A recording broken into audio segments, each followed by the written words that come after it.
At 2:07 in the morning, my phone lit up the ceiling of my bedroom. I wasn't asleep. I was lying there, thinking about him, thinking about what we were going to do that weekend, whether I should cook or whether I should just suggest that Italian place he always liked. I was lying there happy. And then I saw her name. I didn't know her name. I had never heard it before in my life. But my body knew before my brain did. My hands went cold. My stomach dropped. Not the anxious kind of drop, the certain kind. The kind that doesn't ask questions because it already has the answer. I didn't open the message right away. I just lay there. And something in me, some very quiet, very calm part of me, thought, whatever is in this message is going to cut your life in half. Before and after. There will be a before this moment and an after this moment, and you will never fully live in the before again. I knew that before I read a single word. I was not a reckless person. I was not someone who fell easily or quickly. I had been hurt before, badly enough that I had spent 2 full years actively choosing not to date anyone, not casually single, intentionally alone. I did therapy, real therapy. I built a life I was genuinely proud of, and then I stopped looking. I had reached this quiet place where I thought, if it happens, and if it doesn't, I'm okay. That is exactly when he showed up. We met at a friend's birthday dinner. He was funny in this low-key, dry way that snuck up on you. He asked questions and actually listened to the answers. He didn't perform.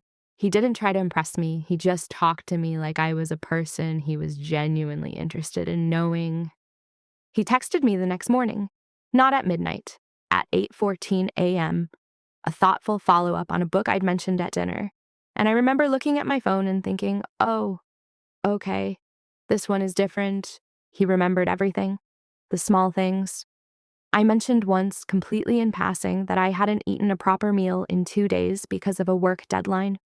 3 days later, he showed up at my door with groceries, actual groceries, and made me dinner without being asked, without making it a moment, without needing credit for it. That was who I thought he was. He did have one thing, though. He was very private about his phone. He never left it face up on a table, ever. If it buzzed while we were together, he'd glance at the screen, put it face down, and give me his full attention again. I told myself it was a green flag. By month 3, I had told my sister about him. I had introduced him to my closest friends. My best friend pulled me aside after the first time they met and said, "He's the real thing, I can tell." I held on to that for a long time after everything happened, longer than I should have. 9 months in, and I had never met a single one of his friends. Not one. There was always a reason: scheduling, distance. He was a private person. He kept his circles small. I thought, that's fine, I'm like that too. Then I found the receipt. It was in his jacket pocket, and I was not going through his things. His jacket was on the back of a chair, and I was grabbing it to move it, and something crinkled. A restaurant receipt. 2 people. A bottle of wine. The date was a Thursday, but not one of our Thursdays. One of the Thursdays, he'd said he had a work dinner. A client thing. Boring, he'd said. Nothing you'd want to come to. I stood there holding that receipt for a long time. And then I put it back in his pocket.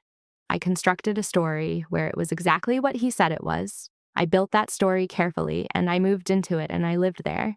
I finally asked him directly. One evening, I looked at him and said, "Is there someone else?" He looked at me for a long moment. Steady. No flinch. No flicker. He said, "No."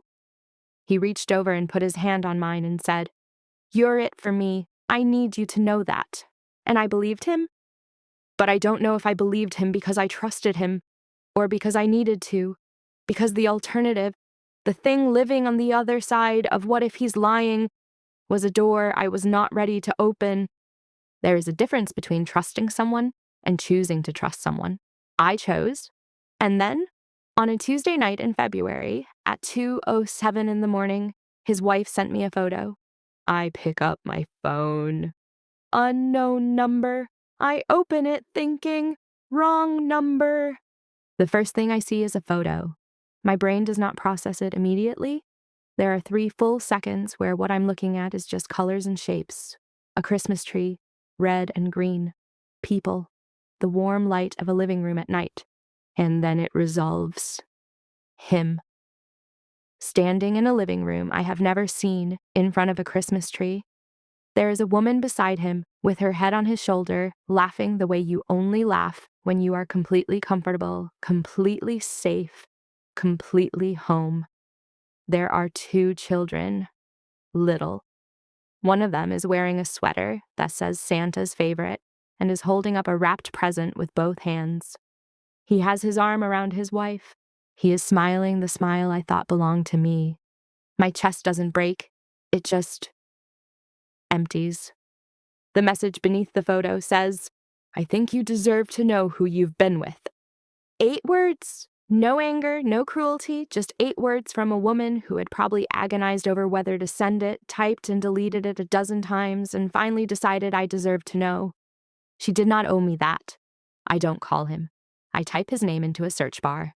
The results come back in seconds. A LinkedIn profile, a neighborhood newsletter, a charity 5K results page, and on a local community page, a photo.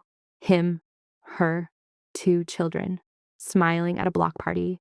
7 years of marriage. Their oldest child is 5. Their youngest is 3 years old. 3 years old. Their youngest was not yet 2 when he and I started. He had given me Tuesdays, Wednesdays, Thursdays. That's it. That's what I had.